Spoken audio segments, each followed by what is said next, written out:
Okay, this is going to be a video that covers some of the material in the final chapter of John Stuart Mill's On Liberty. I'm not going to cover, it's a chapter called Applications.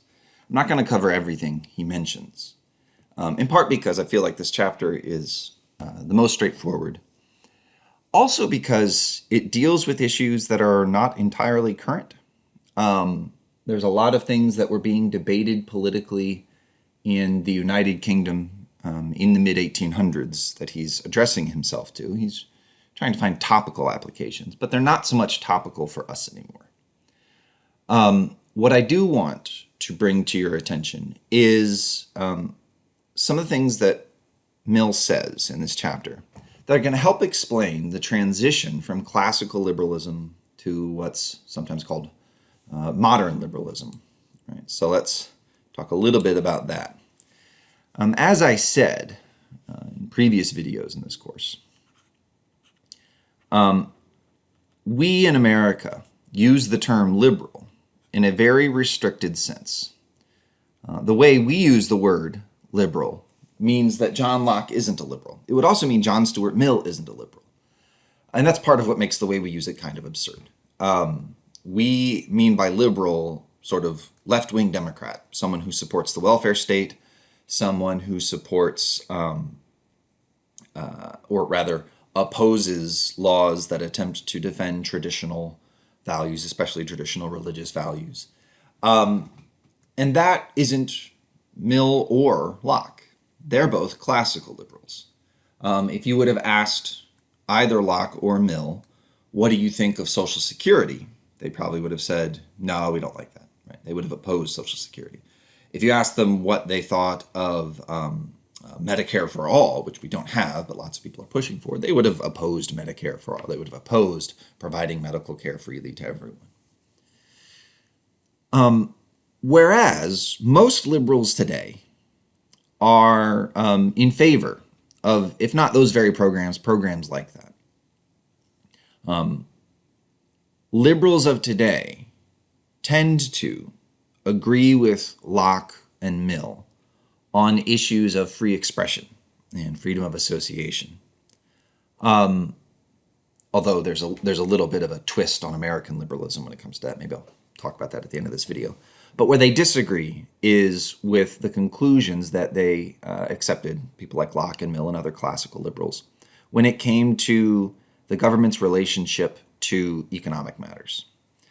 So you have this transition from classical liberalism to modern liberalism. Now, it can sometimes seem like all classical liberals are in the past. They're not. There's lots of classical liberals around today. They'll often identify themselves as libertarians. That doesn't quite mean the same thing, but for practical purposes, you can treat them as the same. You have plenty of people today who want to defend the idea that government ought not get involved in the economic transactions of free individuals. Right? You will have people who oppose regulations, who oppose taxing some people more in order to redistribute that money to give to the less well-off, which is the characteristic of a welfare state. There are plenty of classical liberals today at the sort of intellectual level, at the level of people like doing political theory, doing social theory, things like that. Classical liberalism is not quite dead, but like almost dead. There's not very many classical liberals left at all in like universities. But outside of universities, it's a bit more popular. They are part of the sort of broad white right-wing coalitions that exist in most developed countries. Right? So classical liberals, until probably pretty recently, would have found themselves at home in the Republican Party. Classical liberals find themselves at home in the right-wing parties of various European countries. So it's not like classical liberals are gone and everybody who's a liberal today is a modern liberal. It's called modern liberalism because it only came to exist much later than classical liberalism. And Mill can help explain why. So even though Mill himself, right, so I'll put here Locke and Mill.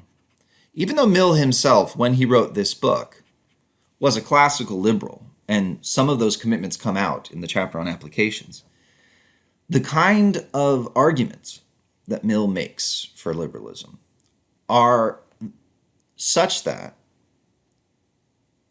they can help explain the transition from classical liberalism to modern liberalism.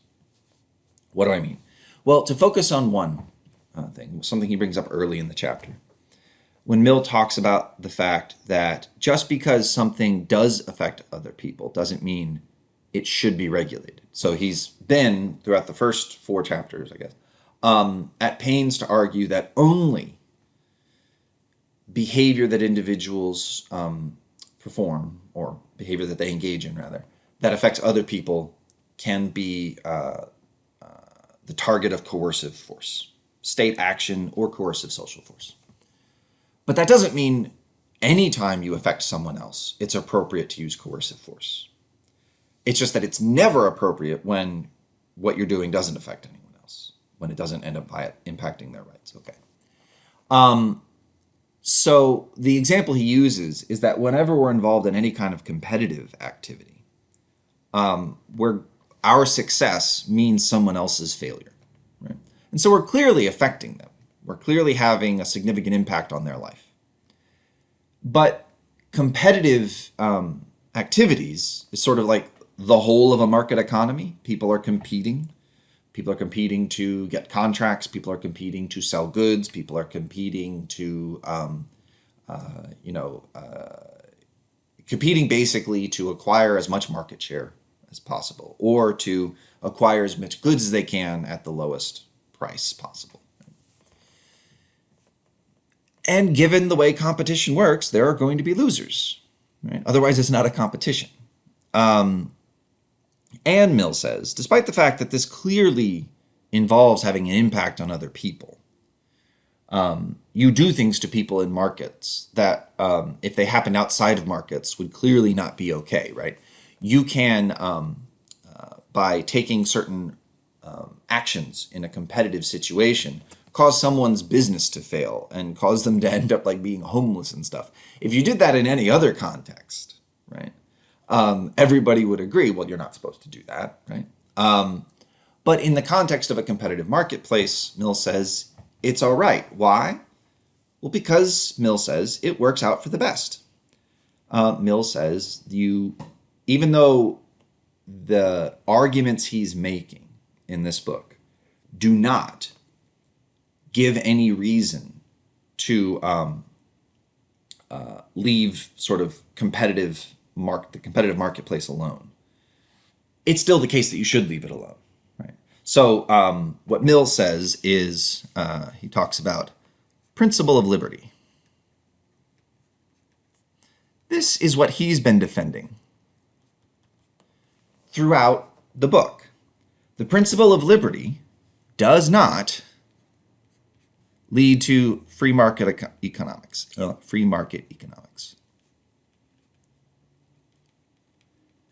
So he says the arguments for freedom of speech, freedom of association, freedom of expression, all these things, they can't be used to justify a free market economic system the way that classical liberals would usually like to. Right? Instead, he thinks political economy does that. And what he means by political economy is just what we really today call macroeconomics. You can take a macroeconomics course and find out more about it. What Mill thinks is, no, political economy is what justifies free market economics. It just turns out that if you leave people, Mill thinks, free to take the economic positions and actions that they want, it works out the best for everybody. But this does not follow from the same arguments, right? The defense of the free market does not follow from the same arguments that support, Mill thinks, the freedom of speech, freedom of expression, freedom of religion, freedom to live your life the way you choose. Free market economics does not follow from individual liberty, Mill thinks. Free market economics is to be preferred just because it leads to greater economic growth. This is very different than the way Locke or someone following Locke would have justified free market economics. Locke did not defend free market economics. Some people bizarrely suggest he did. There's nothing in the Second Treatise on Government that directly touches on this because it wasn't an issue yet. In the 1600s, like no one understood economics to start with, right? And there weren't these different positions, right? It's not like there was free market economics versus some kind of constrained market system versus socialism. None of these views existed. So of course Locke didn't address himself to it. But you could use Locke's views, especially his views on private property, to justify a free market position. And this is the way lots of classical liberals justify free market economics today. They say the government shouldn't get involved in economic matters because when they do so, it involves violating people's property rights. And so the same argument that Locke would use to justify liberty in other cases, Lockeans, not Locke himself, but people pretty clearly following Locke, would use those same basic ideas and principles to justify free market economics.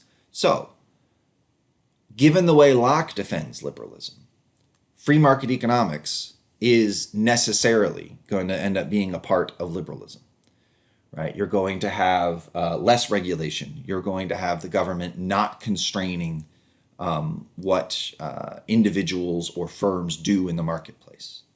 Mill's way of justifying liberty, though, does not involve that. So if it turned out that political economy or the science of economics ends up questioning free market economics, ends up saying, well, actually, free market economics don't work in all sorts of ways, then doesn't work to produce the greatest benefit for people, then Mill would be able to say, in a way that Locke wouldn't, okay, then we lose free market economics. That wouldn't be a violation of his liberal political principles, because he points out in this chapter what he calls free trade, but which nowadays sometimes called free market economics or laissez-faire. You might have seen this term before. It's French. People like to use French words because it makes them sound smarter. It also goes for Latin, Greek. Laissez-faire means hands off, supposedly. I don't speak French. Laissez-faire economics, free market economics. If the judgment of economists changed, if they started coming up with reasons why a free market doesn't work, then Mill's version of liberalism would be fine with having government regulation of the economy, because free market or laissez-faire economics does not follow from the principles of individual liberty that Mill's talking about.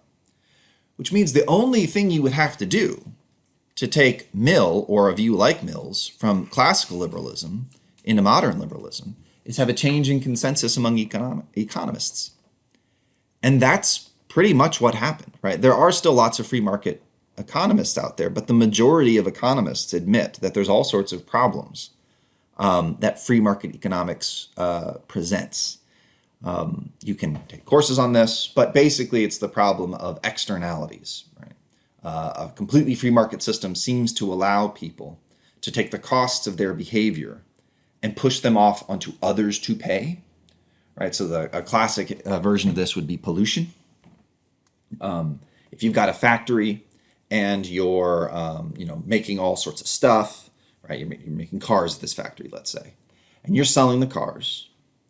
You're selling the cars, and the only costs you have to take account of are the costs for materials and labor, right? You don't have to, right, or at least in a free market system, you wouldn't have to take account of the costs to sort of the area around your factory. Like, let's say you're belching out smoke from your factory. Let's say you're dumping chemicals into the water as a byproduct of the process of making the cars. You don't have to pay any of those costs, right, in a free market system because, well, there's no one to make you. But those costs do have to get paid by someone. And in a free market system, it can very often end up that those costs aren't paid until they become a real problem, like until people start being poisoned or something, in which case the government has to step in. And so there's these kinds of things. Right? In a free market system, it seems like there's all sorts of places where the costs of some economic activity aren't borne by the people who are performing the economic activity, but by someone else. And you need a power to come in and force those people to pay for the legitimate costs of what they're doing. That's one way in which economics is much less friendly to free market systems now than they were in the mid 1800s. There's other ways as well. There's distributional issues, right?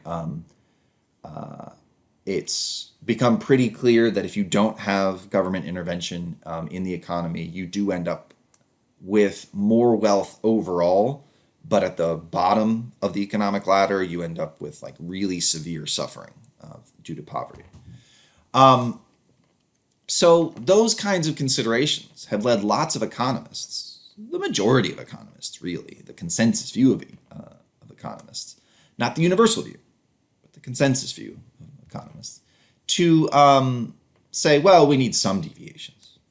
And once you do that, you're in the area of modern liberalism. You're in the area of the government getting involved in the economic relations between people, getting involved in what looks on its face like just two private individuals making a contract with each other, and then the government jumping in and saying, well, actually, no, you have to change the terms of the contract that you both agreed to.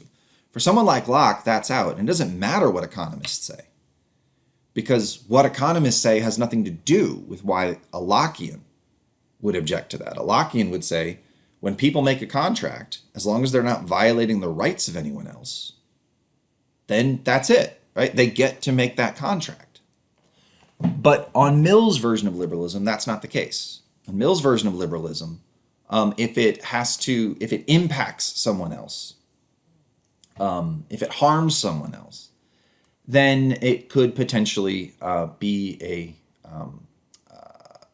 a problem, right? That the government has to step in and deal with. Because remember, for Mill, all it is to have a right, all it is for you to have a right to something is for it to be the case that it's in the best interest of society for the government to get involved in that area. Right? Generally speaking, right? That it's all that has to be the case for you to have a right to something is for it to be true that in general the government has good reason to intervene to protect you in that area. It's not, right? This sort of natural law view where Locke thinks, you just think about what you have a right to and what you don't, and reason will tell you, and God is the source of it. Because I doubt anyone is going to sit there thinking, right, to themselves, if they just sit down and think about it in abstraction from everything else, and they just think, all right, do I have a right to, do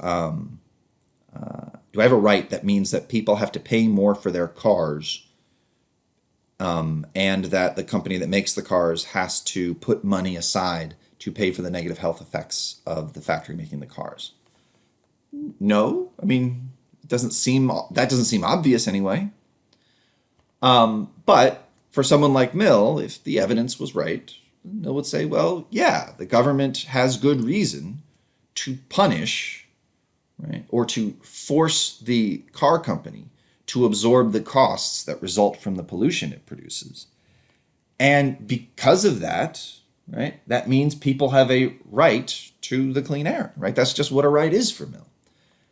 Because Mill made rights a matter of social utility, when you have clear evidence that something negatively impacts social utility in a way that the government can safely intervene to remedy, then that's it. That's what you do. So that's one way that modern liberalism came out of arguments like Mill's. Because Mill made it the case that what rights you have are not self-evident. I mean, go back to the Declaration of Independence. We hold these rights to be self-evident. For Mill, rights aren't self-evident. Right? To figure out what rights people have requires doing social science. To figure out what kind of arrangement of government powers and individual powers is the best, right? Is the best in terms of making people happy. So that's one way that modern liberalism comes out of Mill. Even though Mill himself was a classical liberal, he believed that a free market system was just going to be the best system when he wrote this book. When the view of economists changed, that meant a lot of people who used to be classical liberals became modern liberals. This actually happened to some extent with Mill himself. Mill in the mid 1800s, when he wrote this book and a lot of his other famous books, was a supporter of free market principles. By the end of his life, he was basically a socialist, or he had definitely moved in that direction, in part because he had seen what free market systems and the massive industrialization that the United Kingdom was going through. He saw the effects that had on the poor and things like that, the kind of things that socialists were drawing attention to. And socialism, which is what we're going to get to next in the course, also plays a role in the story of how we get to modern liberalism. Because you had classical liberalism, right? The situation in the 1800s when people like Karl Marx, the father of communism, were writing. You had classical liberalism, and then you had communism.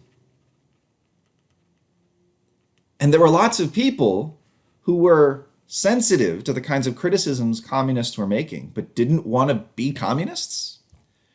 Right? So a classical liberal would respond to the complaints of communists and socialists by saying, well, people are poor. Yeah, maybe they're dying of starvation. Sure, maybe they're dying of easily treatable diseases, but that's what the market requires, and doing what the market says is best for everyone. And there were a lot of people who were like, well, no, I don't like that. But then when they went to the communists who agreed with them that there was a problem here, who agreed with, they agreed that like, yes, a problem that there's so much poverty. And poverty in England in the 1800s was just horrifying, right? There's nothing happening in America today that compares to it. Like the life expectancy in some of the coal mining towns in England was something like 25 years because these people were literally being worked to death. They weren't slaves, but they were too poor to go and do anything else but work in the mines. And they were dying in their 20s and early 30s from just overwork, from sickness, things like that. If you were sensitive to these kinds of problems, and so you didn't like that classical liberals were telling you, all right, you just have to deal with it. But you didn't want to go all the way to communism. You didn't want a revolution, and we'll talk about what Marx has to say, but it usually goes like a revolution followed by a period where the proletariat, the working class, runs everything through the state, and then eventually the state goes away. If you didn't want that, if you wanted still private property, if you wanted still a market system, you just didn't want a market system that left people so, poor, right? Then you needed an alternative. You needed some kind of middle ground between communism and classical liberalism. And modern liberalism is what resulted. Even when people weren't following Mill himself, right? So if you weren't a utilitarian, if you thought, no, rights aren't just a matter of what makes society work the best, right? Rights aren't determined by what has the best consequences. Even if you didn't agree with Mill on that, there were plenty of people who responded to the socialist and communist challenge by saying liberalism needs to change. Liberalism needs to find a way to address the problems that modern industrial economies produce. And so we're not reading any modern liberals in this course. And that can leave you with the wrong idea about what liberalism is, because we're focusing on sort of the fundamental positions that liberals take on the nature of justice. So the point I want to make is a lot of the things that lots of classical liberals, Mill included, say about the nature of justice and what we owe to each other can, with changing circumstances, be used to defend sort of more modern versions of liberalism. Modern versions of liberalism that do support things like old age insurance for all, that's Social Security, that do support some kind of provision of healthcare or basic food and shelter to those who need it, right? Things that classical liberals opposed, that modern liberals support. Mill can provide you some idea about how that would go. That said, Mill, at the time of writing this book, was a classical liberal. He wanted a small government that didn't interfere much with people because he was worried about government power. This is what he gets into in the last few pages of the book.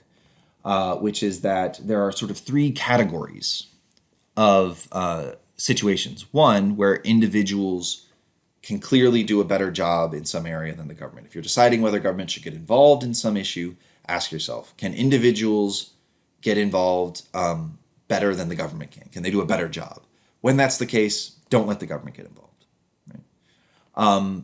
Another case is where the government might be able to do a better job, but there are other costs, right, that make it not a good idea. So even though the government can do a better job at something, the total costs of the government doing that are still sort of negative. And then he says there are also some cases where the government would just clearly do a better job than individuals, right? But we have to worry about giving the government the power to do that job. And so Mill still does have these worries, right? He thinks the default position should be give the government less power, give society less power over the individual. But for him, it's always a matter of what would the results be? What would the consequences of giving the government this power be? It's not for Mill, and this is why it's worth reading Mill and Locke, because they have very different views that both lead to classical liberalism, but very different views. For Locke, it's not a matter of what are the consequences of giving the government the power. There's just a divinely appointed answer to the question whether government ought to have the power. And Mill disagrees with that. Okay, so we have, with Mill, the end of our readings on liberalism. If you are interested, by the way, in philosophical defenses of political views of the kind we've been reading, and you want to know, like, who would the modern liberal be? The best example of a modern liberal is a guy named John Rawls. You can get his book. His most famous book is called A Theory of Justice. It defends modern liberalism. And that's just if you're interested. Okay, so this is the end of the line of videos on John Stuart Mill's on